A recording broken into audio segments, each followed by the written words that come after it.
여러분 안녕하십니까? 경제 현장 오늘 시작합니다. 한국은행이 다시 한번 금리 인상의 빅 스텝을 밟았습니다. 기준금리를 0.5%포인트 올린 건데요. 10년 만에 기준금리 3% 시대가 열렸습니다. 그렇지 않아도 이자 때문에 밤잠을 설쳤던 분들, 이자 부담은 더 늘어나고 경기 침체는 가속될 전망입니다.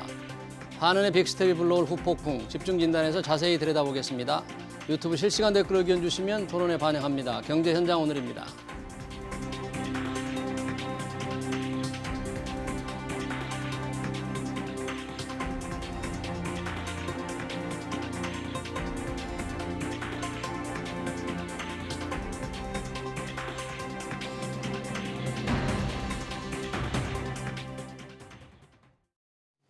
네, 한은의 빅스텝 금리 인상 토론하기 위해서 두 분 모셨습니다. 서지용 상명대 경영학과 교수, 그리고 유혜미 한양대 경제금융대학 교수 오셨습니다. 어서 오세요. 안녕하세요. 반갑습니다. 자, 우리도 이 기준금리가 이제 3%가 됐습니다. 10년 만에 보는 고금리. 오늘 한국은행 금통위의 결정. 어떤 영향이 있고 어떤 배경인지 알아보겠습니다. 유혜미 교수님, 시장 예상은 좀 했습니다만 한국은행이 0.5%포인트를 올릴 수밖에 없는 사정 어떻게 됐습니까? 오늘 이제 금통위가 끝난 후에 이창용 총재가 이제 빅스텝을 밟게 된 배경을 설명하면서 이제 두 가지 키워드를 언급했는데요.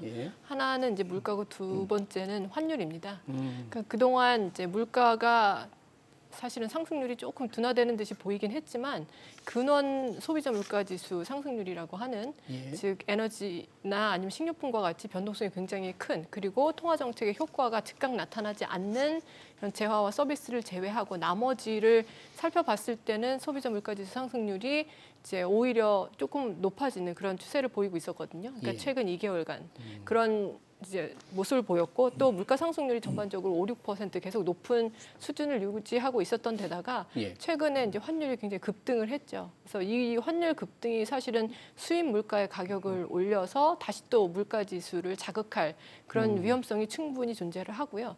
거기에다가 이제 이 무역 수지 적자에도 이 환율 상승이 충분히 악영향을 미칠 수 있다는 그런 여러 가지 판단에 근거해서 물가와 환율을 기반으로 해서 이번에 빅스텝을 단행하게 됐다라고 설명을 했습니다. 네, 그러니까 이제 물가 상승의 부담 계속되어 왔고 특히 원달러 환율이 이제 오르니까 뭔가 우리도 금리를 좀 미국보다는 못하지만 좀 많이 올릴 수밖에 없는 불가피한 그런 상황이었네요.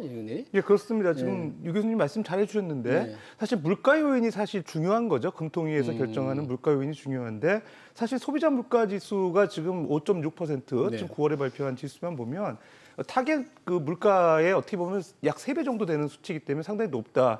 이건 뭐 주지의 사실인데 어떻게 보면은 내수 물가보다는 사실은 그 수입 물가 지금 우리 수입 물가에 반영되는 게 수입 단가 환율에 많이 영향을 받거든요. 근데 이제 원달러 환율이 지금 1,430원대에 접어들면서 기업들이 사실 수입을 하는 데 있어서 수입 단가가 올라가면서 그것들이 결과적으로 내수 물가로 이전이 되고 결론적으로 이제 여러 가지 채산성 악화라든지 결과적으로 소비 주체라든지 가계 그다음에 기업 모두에게 이제 부담이 되는 상황에서 더 이상 사실은 그 기준금리를 낮출 수 없다고 생각한 것 같고요. 보통 0.2 아마 내수 물가 정도만 그 높은 상황이었다 그러면은 0.25%포인트 쪽이 주류가 되지 않았을까 생각되는데 아마 환율 요인 때문에 대부분의 그 위원들이 0.5%포인트 지난 7월에 이어서 두 번째로 빅스텝 기조로 가지 않았나 생각이 되고요. 아울러서 우리나라가 지금 금융통화위원회가 지금 11월 23일 정도에 또 예정이 돼 있고요. 미국 같은 경우는 11월 2일에서 3일, 그다음에 또 12월 달에는 중순경에 있거든요. 근데 사실은 지금 보게 되면 우리나라 기준금리가 이제 3% 됐잖아요. 근데 미국 연준의 상단 기준을 보게 되면 3.25%거든요. 그래서 아마 연준에서 그 11월 초에 기준금리를 결정하는 건 상황을 보고 11월 달에 이제 그 금통위에서 결정하지 않을까 생각이 되는데 거기에 따라서 결과적으로 올해 그 한국은행 기준금리가 뭐 3.25가 될지 3.5%가 될지 결정이 될 것 같고요. 미국은 일단은 지금 현재까지는 빅스텝 기조로 가는 것보다는 자이언트 스텝 기조로 가는 가능성이 높거든요. 그래서 결론적으로는 최대 4.75%, 미니멈 4.25%, 최대 이제 우리나라보다 이제 0.75%나 1.25% 이상 높아질 가능성이 있기 때문에 상당히 어쨌든 환율의 급등에 미치는 압력은 높아질 가능성이 있습니다. 네, 환율, 물가 이런 모든 걸 감안할 때 대부분의 위원들이 이제 빅스텝 0.5%포인트 인상을 주장했는데 대부분이라고 하니까 두 분이 조금 소수 의견을 냈다고 해요. 그 두 분에는 어떤 분이고 어떤 이분들의 생각은 뭐였을까요? 그 두 분이 사실 주상영 의원하고 신성환 의원인데요. 이 두 분이 대표적인 이제 비둘기파로 뽑히는 의원들입니다. 비둘기파라고 하는 것은 이제 금리 인상에 조금 더 소극적이고 경기에 조금 더 치중을 하는 그런 성향이 있는 의원들을 우리가 이제 비둘기파라고 하고 그렇지 않고 이제 물가 안정을 좀 더 공격적으로 이제 달성하려고 하는 의원들을 우리가 이제 매파 의원들이라고 하는데요. 이 두 분은 지금 0.25%포인트 인상을 지지를 했지만 대다수가 이제 빅스텝을 응원을 했기 때문에 빅스텝을 결정이 났죠. 근데 이거는 뭐 어쩔 수 없는 것이 이 빅스텝을 7월 달에도 했고요. 그다음에 우리가 지금 연속 한 4-5번 계속해서 금리를 올리고 있는데 이 금리를 지속적으로 인상하는 것이 물가 안정을 위한 것이면 모두 다 이해를 하고 있지만 이렇게 물가를 계속 잡기 위해서 금리를 올리는 것이 결국에는 경기 침체 가능성을 점점 높이고 있기 때문에 그리고 이러한 물가 상승 요인들이 대체로 대외적인 요인들이 기인한 것인데 이것을 그야말로 계속해서 금리를 올려서 잡는 것이 맞는 것인가 하는 데 대해서 조금 더 우려하는 그런 입장이라고 볼 수가 있겠는데요.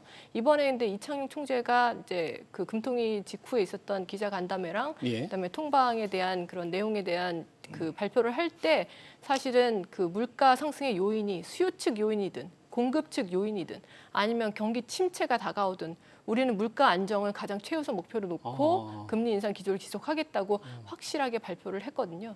그래서 아마 11월에도 계속해서 이제 금리 인상 기조를 이어갈 텐데 과연 베이비 스텝이 될지 아니면 빅 스텝이 될지는 여러 가지 불확실성이 해소되는 것에 따라서 달라지긴 하겠지만 현재로서는 저는 빅스텝 가능성이 상당히 커졌다라고 보고 있고요. 아, 그래요? 11월에도? 네, 11월에도 빅스텝 가능성이 크고 그다음에 11월에도 빅스텝을 하는 것이 맞지 않나 하는 생각을 하고 있는데요. 그 이유 중에 하나는 이제 이창용 총재가 최종 금리 수준이 어떤 것이냐에 대한 질문을 받았을 때 사실은 3.5%라는 얘기를 했거든요. 근데 이 최종 금리 3.5%가 과연 연말에 이루어지는 건지 아니면 뭐 내년 초에 이루어지는 건지 이런 부분은 약간 이제 해석의 여지가 있을 수가 있는데 여기에서 3.5%가 한 당분간을 한 3개월로 봤을 때 3개월 내 정도의 한 3.5% 정도에 들어서지 않겠나라는 얘기였고 사실 여기에서 반드시 멈춘다는 보장은 아니다라고 또 밝혔거든요. 그리고 물가 안정의 이제 신호가 뚜렷하게 나타나야 되고 그야말로 미국 연준에서 얼마나 금리 인상을 또 공격적으로 하는지도 굉장히 중요한 그런 기반으로 보기 때문에 지금 현재로서 봤을 때 미 연준이 뭐 공격적인 금리 인상 기조를 좀 완화한다든지 하는 그런 움직임은 전혀 보이고 있지 않거든요. 그리고 이제 앞으로 이제 내일 모레 발표가 될 소비자 물가 상승률 미국의 CPI 미국이에요? 상승률도 발표가 될 텐데요. 이것이 뭐 시장의 기대를 이제 하회한다든지 아니면 이제 뚜렷하게 물가 상승이 둔화되는 그런 움직임을 보이지 않는다면 미 연준은 계속해서 공격적인 긴축을 이어갈 테고 우리도 따라갈 수밖에 없다는 생각입니다. 예, 그러니까 이번에 빅스텝 그리고 연준 11월 초에 또다시 연준은 자이언트 스텝 밟으면 우리 금통위도 11월에 또 빅스텝을 할 가능성이 있다는 게 우리 유혜미 교수님의 이제 전망인데 서 교수님은 어떻게 보십니까? 우리가 이번에 빅스텝하고 11월에도 다시 뭐 빅스텝을 할 수 있는 그런 신호를 조금 읽힙니까? 이창용 총재 결과적으로는 발언에서? 이제 이창용 총재가 물가, 그다음에 FOMC 결과, 그다음에 금융시장과 여러 가지 변수들 언급을 하시면서 그런 대내외적인 상황을 보고서 이제 그 다음번 11월 그 4일로 예정돼 있는 금통위에서 이제 빅스텝이냐 베이비스텝이냐 결정하겠다. 어쨌든 뭐 금리 인상은 뭐 기정사실화된 것 같고요. 기조가 문제인데 제가 볼 때 만약에 그 FOMC에서 요번에 그 0.75% 포인트 인상이 된다 그러면 빅스텝으로 가야 될 것 같고요. 근데 이제 지금 말씀하신 대로 FOMC에서 기조로만 보게 되면 자이언트 스텝 가능성이 높아요. 왜 그러냐면 최근에 3번 연속 그 0.75%포인트 인상이 됐고요. 그다음에 이제 9월 나오는 소비자 물가 지수도 제가 볼 때는 이제 뭐 8%대가 나온다 그러면 당연히 이제 자이언트 스텝 가는 거고요. 그다음에 이제 근원 소비자 물가 지수에 대해서는 상당히 이제 오히려 미국에서 또 관심이 있고 PC 지수라고 해서 개인 소비자 지출 지수에 대해서도 관심이 있거든요. 여러 가지로 이제 물가 지표들이 나오는 데 있어서 그 둔화되는 모습을 보이지 않는다 그러면 일단은 그 빅스텝보다는 자이언트 스텝을 갈 가능성이 있죠. 특히 이제 미국의 9월 고용 지표 보게 되면 상당히 긍정적인 지표가 나왔거든요. 이것만 보더라도 고용하고 물가를 함께 그 고려하는 연준의 어떤 그 통화 정책에서 긴축 가능성이 높고요. 최근에 또 여러 가지 뉴스에서 보는 내용들 보게 되면 그 지역에 있는 연준은행 총재들, 뭐 클리블랜드 은행 총재들 같은 경우 상당히 매파적인 발언을 많이 하고 있거든요. 최근에 그 지역 경제에서 나오고 있는 소비자 물가지수 발표하면서 연준이 너무 긴축을 느리게 하고 있다는 그런 언급도 하면서 실제적으로 좀 더 강한 긴축 기조를 강조하고 있거든요. 그런 상황이 이제 매파적 기조가 강하게 나오는 걸 보게 되면 또 그 굳이 0.5%포인트 인상할 가능성보다는 7% 인상할 가능성이 높다고 봤을 때 우리나라가 이제 11월 그 2일에서 3일에 결정되는 미국 연준 지금 상황을 보고 24일에 아마 0.5%포인트 인상이 그럼 되지 않을까 생각도 듭니다. 네, 그러니까 두 분은 이번 한국은행의 빅스텝 그러면 7월에 이어서 지금 두 번째인데 11월 후반에 우리 금통위에서도 빅스텝을 밟을 가능성을 예상하셨으니까 이 은행돈 빌린 분들은 정말 걱정이 큽니다. 오늘 빅스텝을 했는데 우리 증시 특히 이제 환율 때문에 약간 이제 빅스텝을 간 측면도 있다고 했는데 조금 환율은 좀 안정되는 조짐을 좀 보인 것 같네요. 오늘 시장 어떻습니까? 환율은 조금 소폭 내렸습니다. 한 5, 6원 정도 내렸는데요. 환율이 내린 것은 아무래도 불확실성이 조금 해소가 됐고 또 빅스텝을 하면서 향후에도 이렇게 물가 안정을 위해서 금리 긴축을 계속 하겠다라는 그런 신호를 많이 보냈기 때문에 당분간은 좀 괜찮지 않을까 하는 생각이 이제 환율이 조금 낮아졌다고 생각이 드는데요. 그런데 지금 안심할 수는 없는 것이 지금 현재 이제 이번 빅스텝을 단행하면서 미국 그 기준금리 상단과 한국의 기준금리 간의 격차가 이제 0.25%포인트로 줄어들었죠. 그런데 앞서 이제 서 교수님께서 말씀하신 것처럼 11월 초에 FOMC에서 자이언트 스텝을 단행을 한다면 다시 또 한미 금리 격차는 1%포인트로 높아지게 되는 거거든요.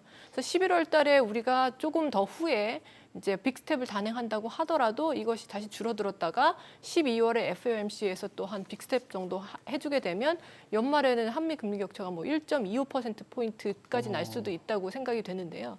그러면 지금 최근에 이 0.75%포인트 금리 격차가 났을 때 물론 뭐 꼭 단순히 그것 때문만 아니면 여러 가지 요인들까지 복합돼서 환율이 굉장히 급등하는 그런 상황이 벌어졌었는데 앞으로 다시 또 한미 금리 격차가 벌어지게 된다면 다시 또 이제 고금리를 찾아서 그 달러에 대한 수요가 높아지는 그런 상황으로 인해서 원달러 환율이 다시 또 급등할 가능성을 전혀 배제할 수가 없는 상황입니다. 그러면 이것으로 인한 추가적인 물가 상승 압력 이런 것들도 고려를 해야 되기 때문에 한국은행으로서는 상당히 이제 어려운 결정을 다시 한번 내려야 되는 상황이 되는 거겠죠. 그러니까 오늘의 빅스텝으로 원달러 환율이 조금 떨어졌지만 지금 한미 금리 차가 뭐 잠시 좁혀졌다, 또 다시 벌어졌다. 뭐 자칫하면 12월 기준으로는 유 교수님 1.25%포인트까지 벌어질 수도 있기 때문에 그리 되면 환율 불안도 계속될 수 있다는 걱정이 있네요. 오늘처럼 금리를 이렇게 빅스텝을 하게 됐습니다. 그러면 우리 지금 돈 빌린 사람들이 제일 걱정이잖아요.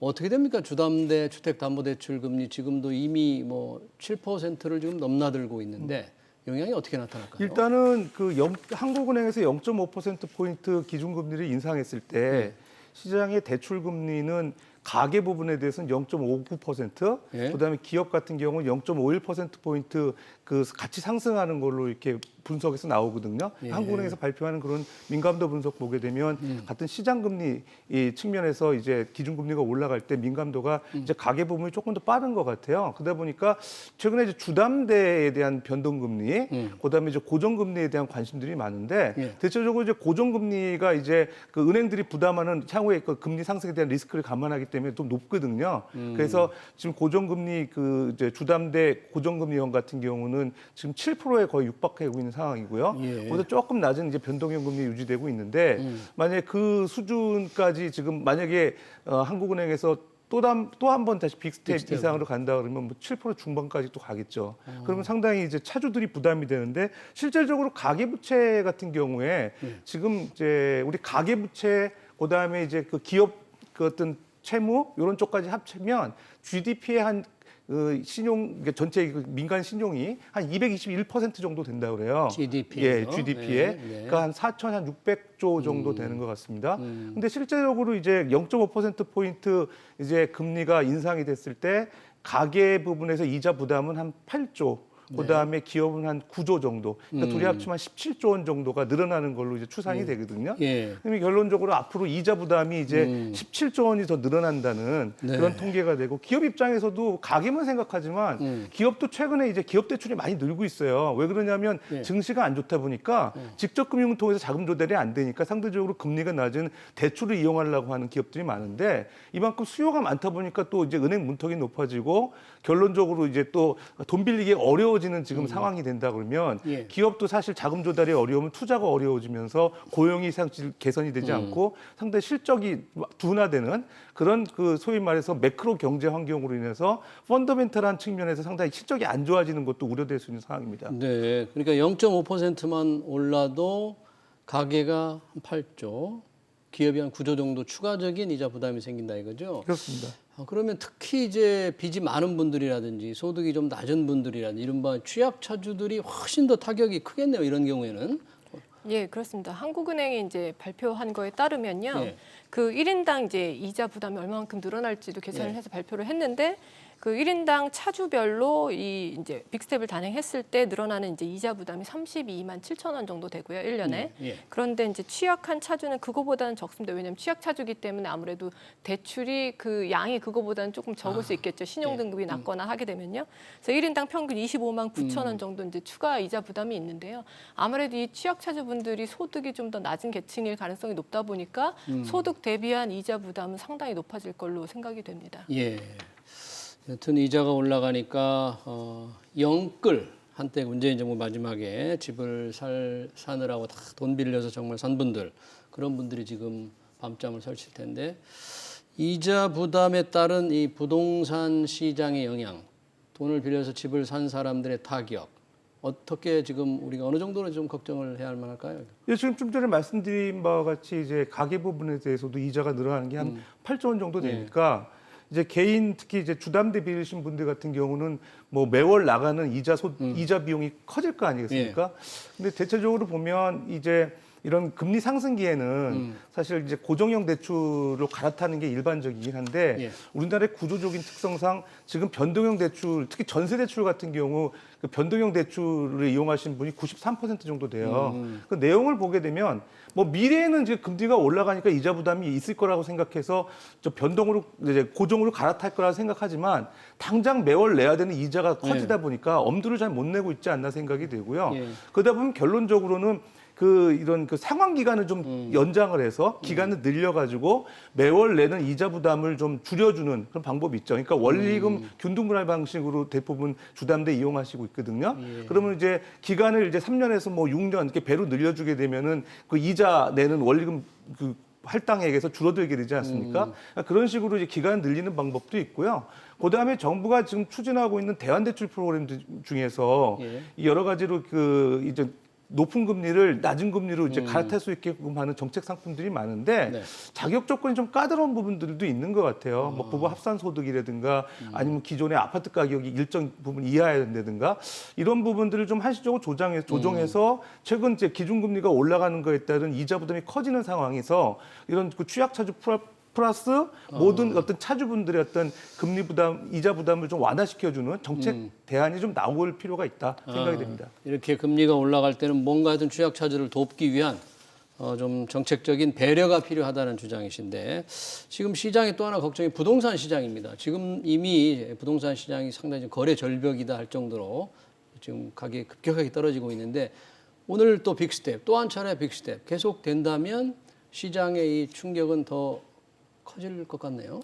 예, 그 부동산의 거래 절벽은 상당 기간 지속될 것으로 생각이 되는데요. 이 거래 절벽이라고 하는 것은 결국 수요자 입장에서는 그동안 부동산 가격이 굉장히 많이 올랐기 때문에 지금 조정기에 조금 더 조정이 되지 않을까 하는 기대. 거기에 이제 금리가 계속 높아지기 때문에 주택을 구매하려고 해도 그 자금을 조달하기가 굉장히 어려워지는 거죠. 이자 부담이 커져서. 그래서 수요자들은 관망을 하는 상태고요. 예. 그런데 이제 공급자 측면에서는 지금 뭐 소득이 안 좋아져서 뭐 집을 계속 팔아야 되는 이런 상황까지는 아직 미치지 않은 상황인 거죠. 그래서 집을 이제 지금 현재 팔고자 하는 분들은 굉장히 이제 소득에 충격이 와서 집을 팔아야지만 이제 생활이 가능하거나 아니면은 채무 변제가 가능한 이런 경우에 한해서 소수의 거래가 이루어지기 때문에 가격이 폭락한 것으로 보이는 것이고요. 이게 사실은 이제 경제 전반에 모든 집이 전부 다 팔려고 매물로 나오고 이래서 집값이 전반적으로 거래량도 늘어나면서 하락을 한다면 저희가 진짜 이건 위기 상황이라고 봐야 되는데요. 아직 그 정도까지는 아니지만 현재로서 그래도 그럴 가능성도 완전히 배제할 수는 없는 상황입니다. 왜냐하면 금리가 계속해서 오르고 있기 때문에 이자 부담은 점점 늘어나고 만약에 이제 주택을 점점 이제 구매자들이 구매를 안 하려고 해서 가격이 점점 더 떨어지고 만약에 이것이 이제 소득에 혹은 이제 경기 침체가 오면서 소득에도 더 큰 충격이 오게 되면 결국에는 이렇게 집을 팔아서 채무를 변제하고 뭐 소득 대신 소비에 사용하는 가구들이 늘어날 수도 있기 때문에 그렇다면 거래량도 늘어나면서 집값이 떨어지는 상황도 생길 수는 있거든요. 하지만 아직 그런 이제 현상이 보이고 있지는 않습니다. 그래서 당분간은 거래 절벽이 계속되겠지만 이런 상황이 너무 오래 지속이 되다 보면은 주택 시장이 더 침체할 가능성도 있는데 그 전에 이제 물가를 좀 더 안정을 시켜서 금리 인상을 멈추는 것이 저희가 바라는 희망적인 시나리오라고 볼 수 있겠습니다. 네.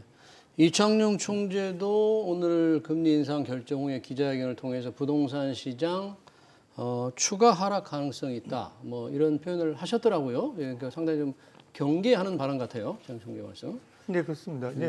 우리나라 이제 그 가계 자산 구성을 보게 되면 부동산의 비중이 훨씬 높죠. 그러니까 7대3 정도로 이제 부동산하고 이제 금융자산의 비중으로 이렇게 언급이 되는데 실제적으로 이제 부동산 급락일 경우에 이제 가계 자산이 줄어드는 가계가 빈곤해지는 상황이 생기게 되겠죠. 그러니까 특히 이제 좀 문제가 우리나라 경제에서도 문제예요. 왜 그러냐면 지금 올해 상반기 그 경제 성장률 보게 되면 2분기 우리나라 0.7% 성장했는데요. 그 중에서 이제 수출로 이제 오히려 성장을 했던 과거 관행을 보게 되면 오히려 마이너스 3.1% 역성장했거든요. 올해 2분기 기준으로 보면 상반기 기준으로 봤을 때. 그다음에 오히려 민간 소비가 2.9%로 이제 수출이 감소한 걸 대신했습니다. 그러니까 결국 무슨 얘기냐면 상반기 경제 성장에서 민간 소비가 주도한 그런 경제 성장률이었다고 봤을 때 금리가 이렇게 자꾸 오르고 가계 자산이 이렇게 위축되게 되면 소비를 줄이게 되거든요. 그러니까 소비가 줄어들게 되면 결론적으로 우리나라 하반기에 민간 소비도 위축이 될 경우에 올해 지금 그 IMF나 국내 그런 금융기관들이나 또 한국은행에서 전망하는 수치를 보게 되면 우리나라 경제 성장률 2.6%로 보고 있는데 올해 2.6%인데 내년 2.2%로 보고 있는 것 같습니다. 원래 2.1%였는데 내년에 2%로 하향 조정한 것 같은데 어쨌든 2.6%라는 수치도 이렇게 낙관할 만한 내용이 아닌 것 같고요. 상반기에 이제 그런 민간 소비가 주도했다고 봤을 때 지금 그 경상수지도 지금 8월달 기준으로 보면 적자로 접어들었잖아요. 105억 불 적자. 그다음 무역 수지는 지금 6개월째인가요? 적자죠. 그다음에 이제 민간 소비 외에는 이제 경제 성장 견인할 지금 동력이 없다고 봤을 때. 금리가 이렇게 인상됐을 때 가계 자산이 위축됐을 때 소비를 줄이는 그런 행태가 나온다고 봤을 때 상당히 우리나라 경제에도 암울한 상황이 분명히 있다 이렇게 평가할 수 있을 것 같습니다. 그러네요. 그러니까 수출 둔화가 계속되고 뭐 글로벌 경기가 안 좋으니까 수출은 늘어날 수가 없는데 금리 인상의 부담이 빚을 낸 사람들 타격을 줘서 소비를 많이 줄인다면 내년 성장률 2%로 지금 예상이 되고 있습니까? 상당한 어려움이 예상되네요. 내년에 올해도 그렇지만 어느 정도 타격을 줄까요? 그럼 이게? 어젯밤에 이제 발표된 IMF의 세계 경제 전망에서 이제 내년 한국의 경제 성장률 전망치를 2.0%로 하향 조정을 했거든요. 2%로요? 그 전에 이제 뭐 8월 달이었나요? 7월 달에 전망했을 때는 그거보다는 조금 다소 2.1%인지 2%인지 이 정도로 전망을 했었는데 이번에 2.0%로 낮췄습니다. 그리고 이창용 총재도 그 오늘 이제 금통위 이후에 2.1% 정도로 지금 한국은행에서 전망을 했었거든요. 8월 달에. 예. 그런데 그 전망치보다는 하회할 가능성이 굉장히 높다고 얘기를 했습니다. 어. 즉 내년에 경제 성장률이 2%를 하회할 가능성도 저희가 배제할 수 없는 상황인데 이 2%라고 하는 것은 한국은행이 이제 추정하고 있는 잠재 성장률, 즉 인플레이션 압력 혹은 디플레이션 압력을 유발하지 않는 그래서 자본과 노동을 사용해서 이제 우리가 생산할 수 있는 최대치를 가지고 성장을 할 때 우리가 잠재 성장률대로 성장한다고 하는데요. 예. 이게 2%인데 이것보다 하회를 하게 된다는 것은 바로 이제 경기 불황 내지는 경기 침체라고 볼 수가 있겠습니다. 예. 그래서 내년에 아무래도 경기 침체는 점점 가시화되고 있는 것으로 보이고요. 예. 그렇지만 이제 저희가 경계해야 될 것은 경기 침체와 물가 상승이 동시에 일어나는 스태그플레이션만은 막아야 되지 않겠나 하는 것이 이제 제 생각이고요. 예. 그래서 경기 침체가 본격화되기 전에 물가 안정을 최대한 달성을 하는 것이 현재 정부 당국자들과 한국은행의 목표가 되어야 된다고 생각합니다. 예, 그러니까 우리가 잠재 성장률이 2%인데 내년에 잘하면 2%가 된다면 그 밑으로 갈 수도 있다는 얘기인데 그러면 경기 침체가 된다. 그렇지만 물가 상승만은 잡아야 되니까 경기 침체를 감수하면서라도 금리를 지금 계속 올릴 수밖에 없는 건데 잠재 성장률 밑으로 떨어진다면 뭔가 좀 경기 안정, 부양 이런 게 필요한 건 아닙니까? 글쎄요, 이제 뭐 그 당시에 또 가게 되면 이제 부양 여러 가지 예. 정책들이 나올 가능성이 있죠. 대체적으로 지금 영국 같은 경우 보게 되면 예. 이제 고물가 상황에서 이제 국채 금리가 급등하니까 오히려 이제 소위 말해서 이제 국채에 매입을 해주고 네. 오히려 시중에서 이제 유동성 공급하는 이런 좀 소위 말해서 긴축 기조와 좀 엇나가는 그런 네. 형태들이 보이고 있잖아요. 근데 우리나라 같은 경우도 사실 이 긴축과 좀 결이 좀 다른 예. 그런 부양 효과에 대한 게 최근 나오고 있죠. 뭐 주식 시장이나 그다음에 채권 시장에 대한 안정을 위해서 뭐 일단 그 증시 안정 펀드에 대한 조성 언급도 있었고요. 예. 그다음에 최근에 보게 되면 이런 채권 금리가 급등하는 거에 따른 채권 안정 펀드 조성해 가지고 오히려 좀 이런 한국은행이나 이런 정부 당국에서 좀 금융 지원, 유동성 지원 해야 되는 거 아니냐 이런 얘기도 있거든요. 예. 근데 내년에 아마 그런 상황이 연출이 된다 그러면은 아마 이제 그런 조치들이 좀 더 가시화될 가능성이 있고요. 그래서 어쨌든 지금 그 긴축 기조하고 그다음에 이제 금융시장 안정 측면에서의 유동성 공급, 부양 이런 것들이 혼재될 가능성도 좀 있어 보입니다. 예. 지금 뭐 시청자 댓글은 보니까 이자 부담에 따른 문제, 아까 서 교수님도 잠깐 말씀을 하셨는데 상환 기간을 늘려서 이자 부담을 줄이는 것이 현실적으로 필요하다. 상환 기간 연장을 해야 된다. 그러니까 이자 부담을 좀 줄여주는 어떤 정책적인 노력이 필요하다는 주장이 많이 있네요. 그게 상환 기간 연장밖에는 어떤 다른 대안은 혹시 없을까요? 이런 부분에서. 사실은 정부에서 이제 취약계층을 위해서 빚을 탕감해주는 식의 정책을 여러 번 이제 시도를 했습니다. 그래서 자영업자나 소상공인들의 이제 그 대출을 좀 탕감해주는 새 출발 기금이라고 하는 것도 있고요. 청년 세대 중에서 뭐 가상화폐 등에 투자했다가 실패를 했을 경우에 이것을 보전해주자 하는 그런 경우도 있었는데요. 사실 이런 경제 정책들은 이제 도덕적 해이 문제를 야기하기 때문에 조심스럽게 접근해야 될 문제고요. 하지만 그런 이제 빚을 뭐 상환 기간을 유예까지는 아니고 조금 더 늘려준다든지 하는 이런 식의 정책을 통해서 사람들이 갚게는 하되 조금 더 이제 편하게 혹은 어려움을 조금 덜어주는 식의 정책은 고려해볼 만하다고 생각합니다. 네. 이 마지막으로 이창용 총재 기자회견 중에 한 게 제가 조금 눈길을 끈 내용이 국내에서 채권 수익률이 5 내지 6% 좋은 수익률이 있다. 이렇게 있는데 해외 투자하는 분들 다시 생각해봐라 이런 말씀을 하셨던데 이건 무슨 뜻입니까? 서학개미들의 무슨 경종을 울린 겁니까? 글쎄요, 지금 이제 달러 자산에 대한 수요가 많고 계속 이제 원달러 환율이 급등하는 데 기여하는 이런 측면에서 사실 뭐 한국은행이 그런 그 달러 매도를 통해 가지고 외환 시장에서 이제 원화 가치 절하되는 거를 좀 방어하려고 여러 가지 노력을 많이 하고 있음에도 불구하고 여기에 NDF 시장에서 사실은 그 달러에 대한 롱 포지션이 좀 늘어나고 있거든요. 그런 측면에서 이제 한국은행 총재로서 일종의 그 달러 자산에 대한 수요가 증가하는 거에 대한 좀 경계, 뭐 좀 더 애둘러서 말씀드리면은 일종의 향후에 어떤 그 달러 가치가 떨어졌을 때 손실 볼 수 있다는 우려를 언급을 하시면서 상대적으로 우리나라 원달러 안정을 좀 도모하려고 하는 일종의 포워드 가이던스라고도 보여지거든요. 그래서 어쨌든 뭐 이례적으로 한국은행 총재께서 이런 말씀하신 경우는 과거에 좀 찾아보기 어려웠었는데 그만큼 이제 절박한 그런 그 외환시장 상황을 대변하고 있다 이렇게 또 보일 수 있을 것 같습니다. 네, 그러니까 해외 투자를 좀 고민하라 이런 한은 총재의 이 권고, 자문 이런 게 이 정도로 중앙은행 총재가 얘기할 수 있는 것인가 하는 좀 의문도 들어요, 조금. 네, 근데 상황이 아무래도 상황이다 네. 보니까 뭐 지푸라기라도 잡고 싶은 심정이라고 이해를 해야 될까요? 근데 네. 좀 중앙은행 총재께서 하기에 아주 이제 바람직하고 모든 사람이 기대했던 얘기는 아닌 것으로 생각이 되지만 네. 아무튼 그만큼 외환 시장의 안정이 중요하다는 생각으로 저희는 이해하면 좋을 것 같습니다. 네, 외환 시장 안정을 위해서 국내 채권 5%에서 6%짜리가 있으니까 섣불리 해외 투자 또 하는데 좀 조심해달라. 총재 의견을 마지막으로 우리 한은 기준금리 연 3% 시대 토론을 마치겠습니다.